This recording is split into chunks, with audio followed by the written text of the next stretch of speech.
This got me thinking about the story of recycled oil and how saving the planet became the core of this business.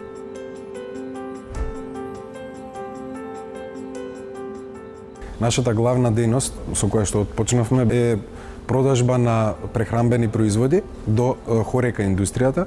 Првите проценки беа колку они отпадно масло создаваат, односно и да размислуваме за да го решиме проблемот на отстранување соодветно на отпадното масло, бидејќи во тој период, говориме за периодот 2008-2009 година, немаше соодветен систем за собирање и рециклирање на овој отпад. Овој отпад е многу штетен. Значи, во 40% од случаите предизвикува загадување на канализационите системи, а податоците кажуваат дека 1 литар отпадно масло може да загади до 1 милион литри чиста вода за пиење.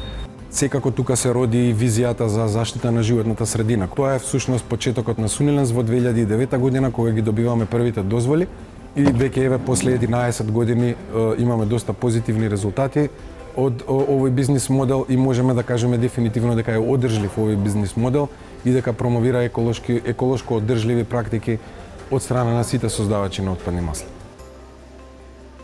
Почнавме од нула, а до почетокот на оваа година имаме собрано и рециклирано над 5000 тони отпадно масло кој што инаку ќе заврши во природата. Во секторот за управување со отпад, кога ќе влезе амбалажата со отпадно масло, потоа се загрева во специјална топлинска комора, од која ќе се загрее нашиот тим за преработка го филтрира маслото во посебен систем за филтрација.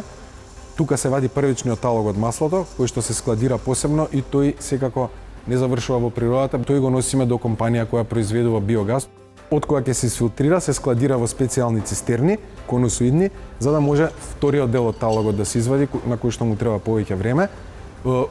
Процесот континуирано подлежи на загревање и искористување на енергија, затоа сме доста ефикасни со нашата инвестиција во соларна енергија, бидејќи тој циркуларен систем на загревање ни овозможува да користиме зелена енергија и при самиот процес и рециклирање на масло. Главен двигател за овој бизнис модел веќе почнува да ни станува и визијата дека навистина директно со деловните активности придонесуваме во заштитата на животната средина и на еден начин и подобрување на општеството.